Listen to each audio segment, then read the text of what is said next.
Salam suksma, angling dharma.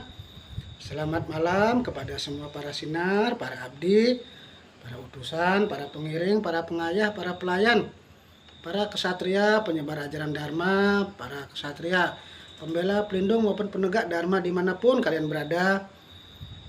Ratu malam ini ada di pesanggrahan, selalu berdoa, tiada henti-hentinya kepada semua para sinar, beserta seluruh keluarganya maupun kepada alam semesta beserta isinya, makhluk hidup maupun semuanya yang ada di dunia ini.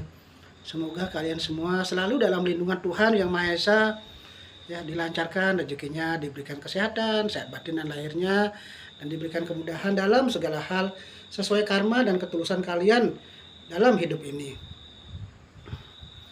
Kembali Guru Adu memberikan wejangan, tuntunan kepada semua para sinar, para abdi, khususnya kita dalam hidup jangan terlalu banyak menuntut. Karena kalau kita hanya menuntut saja tanpa diimbangi suatu kewajiban yang memang itu harus kita laksanakan, ibarat kita misalnya anggaplah bank. Kalau kita pernah naruh uang 10.000 atau 100.000, tapi kita nariknya lebih daripada 100.000, saldo ndak ada, apa yang kita tarik. Jadi banyak-banyaklah kita menabung. Kan di bank kita nabung uang, kalau bisa kan, kalau kita menabung karma. Kalau kita sudah banyak menabung karma yang baik, perbuatan yang baik kepada sesama ciptaan Tuhan, kan gampang.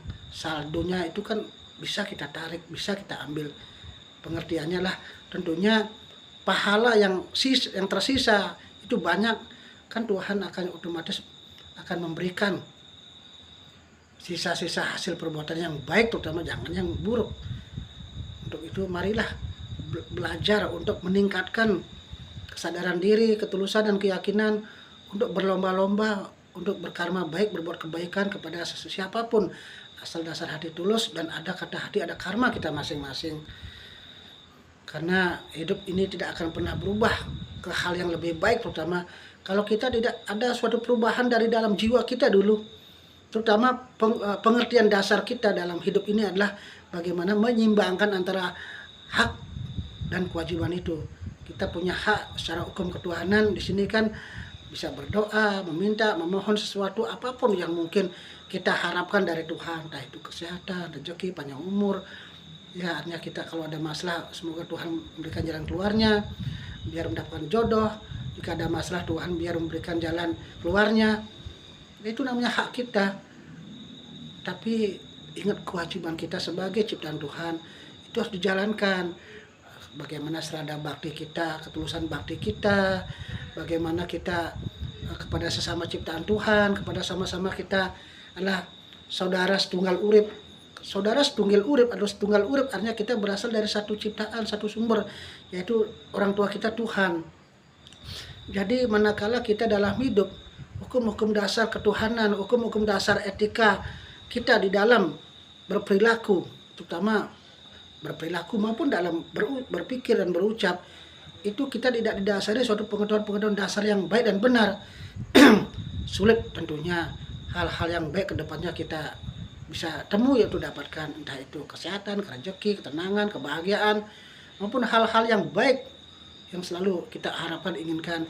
Banyak manusia rajin berdoa, rajin bersembahyang, zikir, sampai mengadakan ritual, kadang-kadang melakukan hal-hal ritual yang ekstrem, mungkin ingin memohon sesuatu pada Tuhan, tapi tidak diimbangi dengan perbuatan yang baik kepada sesama.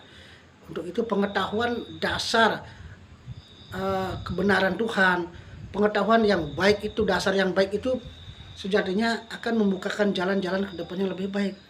Tidak mungkin orang tahu sesuatu itu tanpa dasar suatu pengetahuan. Makanya pengetahuan itu sangat penting, apalagi pengetahuan dasar untuk kita mengolah rohani, mengasah rohani.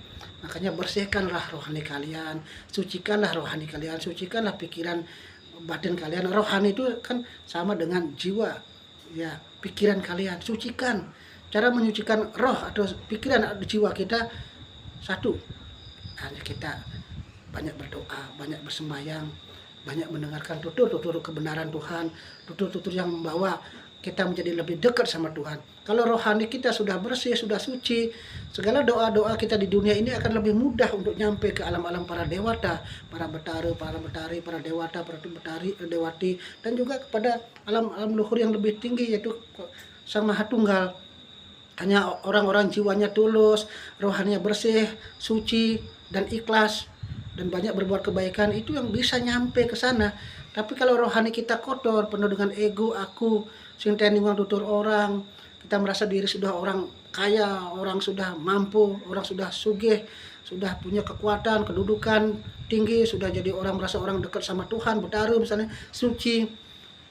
Padahal kalau sudah punya jiwa-jiwa rohani yang gelap itu, pada saat kalian berdoa sesuatu pada beliau, pada Tuhan Yang Maha Esa, di situ banyak sekali ujian, godaan yang kalian tertipu oleh kekuatan jin, setan, iblis atau buta. Ya, kita memohon sesuatu tiba-tiba dikasih kaya, sugih, sakti, teguh segala macam. Padahal itu bukan kekuatan Tuhan yang asli, padahal itu kekuatan buta yang ngasih kita. Kita tanpa sadar, akhirnya kita terus memuja kekuatan jin setan. Tanpa sadar kita memuja jin setan karena kita mengabaikan hukum-hukum kebenaran Tuhan. Misalnya rajin berdoa, bersembahyang, ya. Artinya kita banyaklah mendengarkan tutur rohani, tapi kita sudah mengandalkan ego, ya, merasa diri segala sesuatu keinginan sudah tercapai. Itu semua ujian dari Tuhan yang sangat berat. Pada saat kita di situ tidak sadar bahwa itu ujian, kedepannya kita akan hancur. Begitu juga orang yang belajar untuk lebih banyak berserah diri, lebih banyak mendekatkan diri pada Tuhan. Pada saat kalian banyak ujian, jangan kalian berpikir, oh Tuhan tidak sayang sama kita, leluhur tidak sayang sama kita. Padahal saya sudah belajar spiritual sama Guru Ratu, sudah di LAD, sudah saya rajin sembahyang berdoa, sudah saya sering beriatnya. Jangan berpikir seburuk itu pada beliau. Karena sejatinya apapun amalan baik kita maupun amalan yang tidak baik sudah dihitung oleh Tuhan, sudah dicatat dan sudah akan ditentukan kapan dan bagaimana dan apa bentuknya hasil yang akan diberikan, beliau menentukan.